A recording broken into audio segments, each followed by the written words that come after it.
Yo, Marilyn, what's the difference between ignorance and apathy? I don't know, and I don't care. Stay tuned. There's a serious point behind this joke.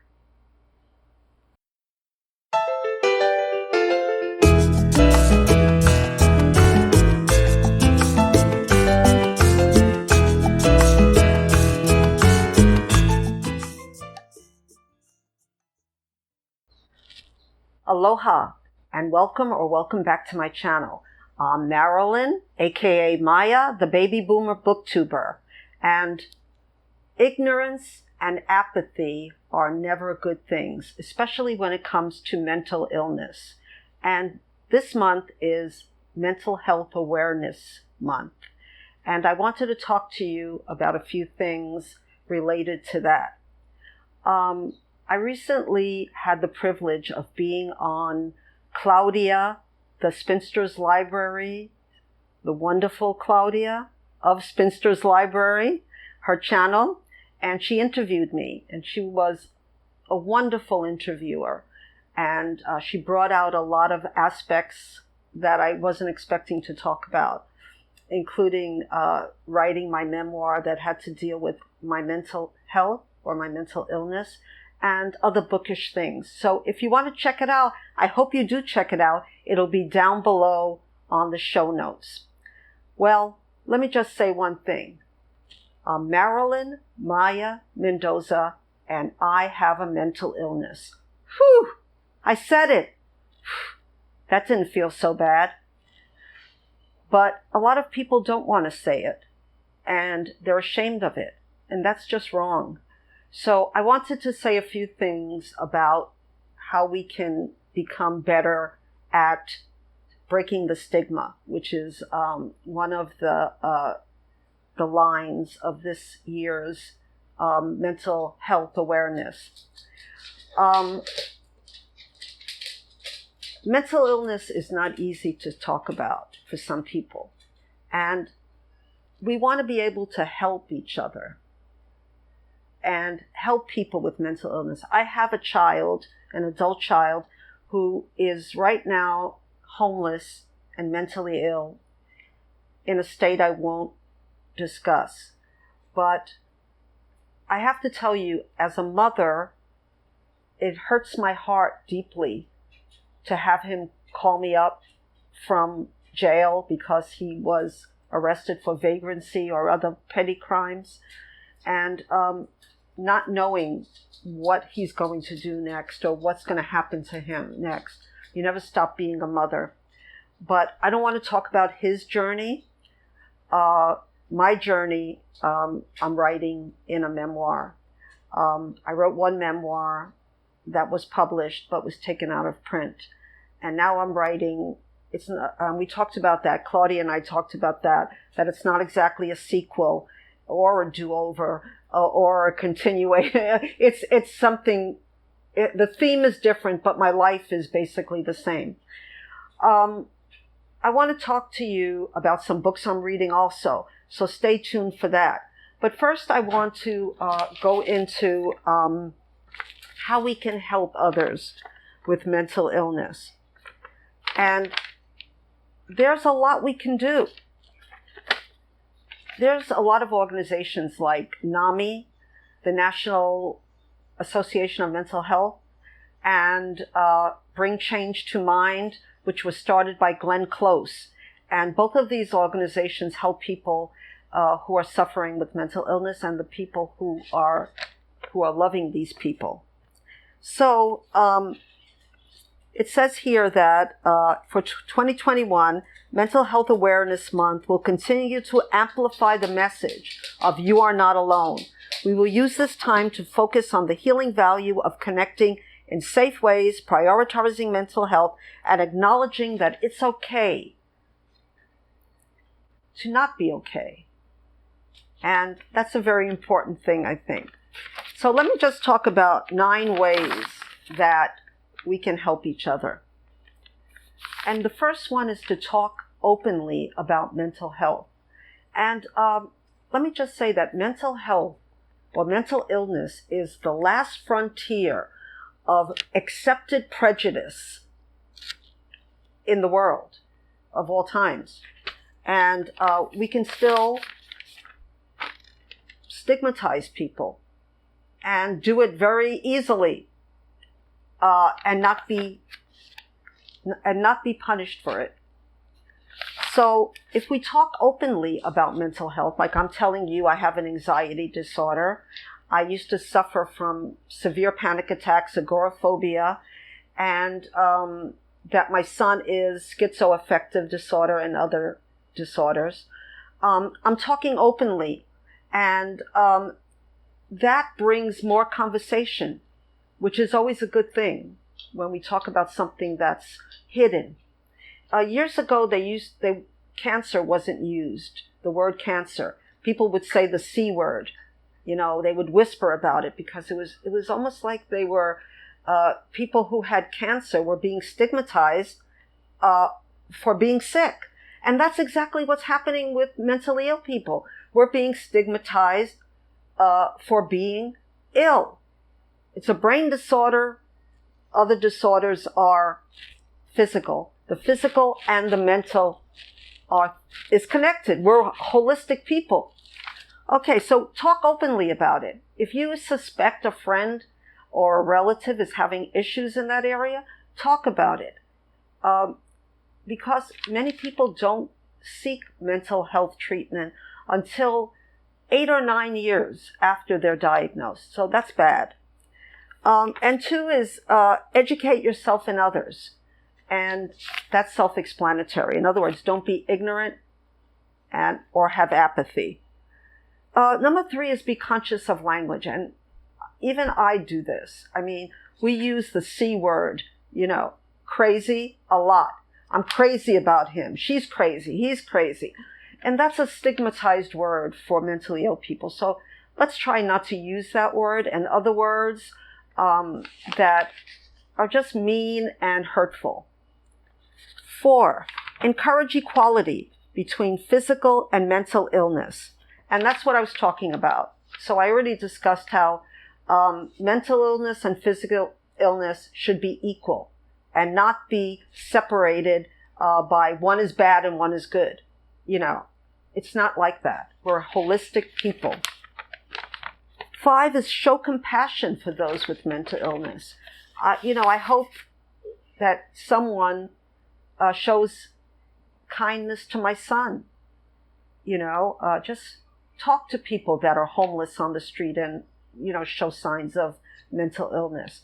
If they're asking for money, don't just, throw money at them. Maybe give them something of value, your time, your compassion. Everyone needs that. I need that. You need that. We all need that.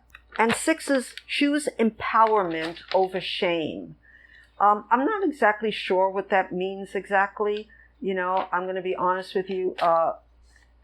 Okay, I was never that ashamed of my mental illness.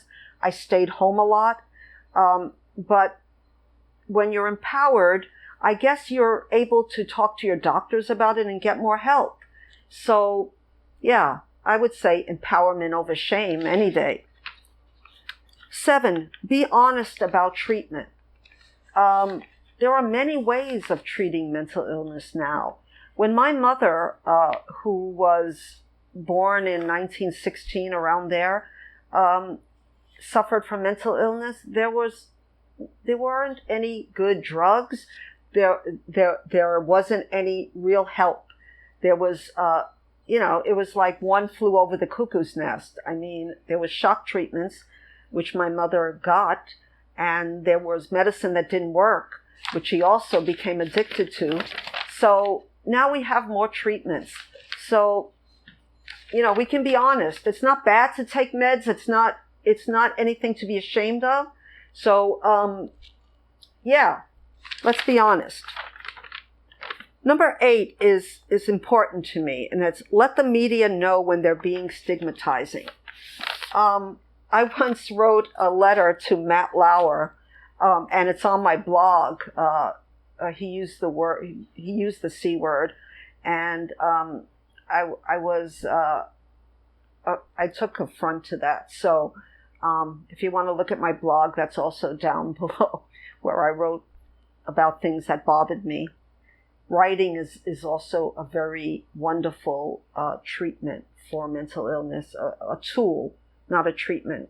There are many treatments, but I like to call it tools.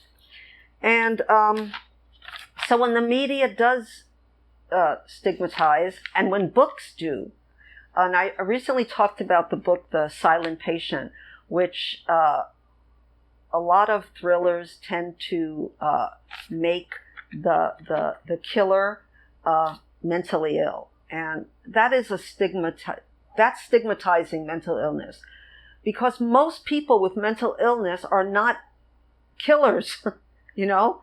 And by saying that someone is psychotic and they're a killer, that's a very small percentage of mentally ill people. So, yeah, if books do it, here we are with a platform on BookTube. So speak out. And the last one is don't self-stigmatize. And I do that a little bit. And when I was being interviewed by Claudia, I was nervous. I have an anxiety disorder. So I felt the need to make a lot of jokes and make her laugh, which I did. And that's part of my personality. But I don't want to be totally a pleaser. And that's what I call self-stigmatizing. And maybe I do make too many jokes because that's my way of covering up that I'm anxious. I don't know. I have to look into that. Anyway, that's what I wanted to say about, mental health awareness. Be aware, and don't be apathetic, and don't be ignorant. So that's where my joke came in. I also wanted to talk about some books that I'm reading. But first I wanted to shout out a new channel who talks about mental illness. And her name is Mariam. She's, I think she's Latina and Iranian. And her BookTube channel will be down below. It's called Mariam, Anotherbookthought. And she's a really new booktuber, and she talks about mental illness. And she's very interesting. So please check out her channel. Okay, now for what I'm reading. I wanted to also, before I talk about what I'm currently reading, when I first started BookTube, and I told this story to Claudia. I started Mental Health Monday, and it wasn't very popular. But now that I have a little larger number of subscribers, I'm hoping that it becomes a little more popular. And what I did was we studied the 4 Agreements by Don Miguel Louise. I know his name backwards and forwards, but I just forgot it. And it was very instrumental to my healing. So I suggest this book. I read it from time to time. What I'm reading now, you might say has nothing to do with mental health, but au contraire, as I like to say. It's Agatha Christie, A Caribbean Mystery. And I had to buy this because it's one of my favorite booktubers' favorite Miss Marple book. And the copy that I had from the library was so disgustingly dirty that I said, I can't read this book like this. And I have to say I'm flying through it, and it's a good book. I read it a long time ago, but I'm enjoying it. I'm doing a buddy read, my first buddy read, one-on-one buddy read with Alba from Seriela. She's a Puerto Rican booktuber, like me. And the book we're reading is The Country Girls by Edna O'Brien. And I'm not going to talk about it now before I check in with Alba, but yes, just yes. I'm also reading Kitchen by Banana Yoshimoto. And at first, when I started reading this, I thought it was a young adult book. and I'm thinking it might not be, but I'm enjoying it, but I need to read more before I talk about it any further. I'm also reading a P.G. Wodehouse book called Right Ho Jeeves. And this has so many good things that are said about it, but yet I'm not connecting yet. And I saw the BBC had Jeeves and Booster, and I used to enjoy watching it. So I'm not sure why I'm not connecting. Maybe I'm not in the mood for it, but I'm still giving it the good old try. And I'm also reading, like I said before, on my Kindle. I'm reading North and South by Elizabeth Gaskell. And I'm on chapter 6, and I'm enjoying it. It's a quiet book so far, but it gives me a good sense of the time. Another book that goes back into the mental health, and I think that this author is not talked about enough. Her name is Anneli Rufus, and she wrote Unworthy, How to Stop Hating Yourself, which has been very helpful to me. And she also wrote Party of One and Stuck. Party of One, I haven't read these two other books. I think they're about how some people are introverted and would rather be alone, and that's okay to be an introvert. I'm more of an introverted extrovert. I stay home a lot, but when I do socialize with people, it takes a lot out of me, and I'm very, that's the real me. I'm exuberant, bubbly, but then I have to rest for a long time to get over it. So this book was very helpful to me. To end today, I thought it would be helpful to read. I used to do this when I did my Mental Health Mondays, and it was very helpful to me. I don't know if it might be helpful to you as well. And it's by Louise L Hay, who was very famous for anxiety disorders, helping people with those kind of disorders. And it's called Meditations to Heal Your Life. I never really clicked with her other books. They used to call anxiety being nervous. And for some reason, I didn't click with her books at that time. But I really clicked with this book. And I'm going to read one of her meditations called I Love to Laugh.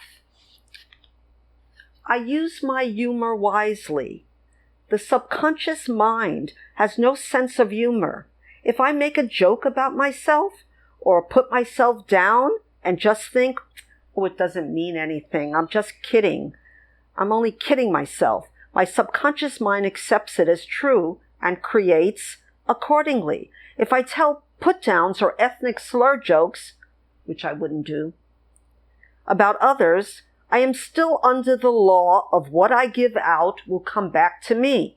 So I have learned to use my humor lovingly and wisely. There is so much humor in life that it's not necessary to denigrate another person or group. Even in humor, we are working to help make the world a more loving and safer place to be. And isn't that a wonderful thought? We need that in our life right now. I hope you like my little video about mental health. Don't be afraid to talk to someone who you suspect has a mental illness. You might save their life, and every life is precious that we have. And I thank you, my friends, for subscribing to my channel. Since I did the interview with Claudia, my subscription count has gone up exponentially. So I really appreciate all of you who watch my channel, and I give you a big kiss and send you aloha.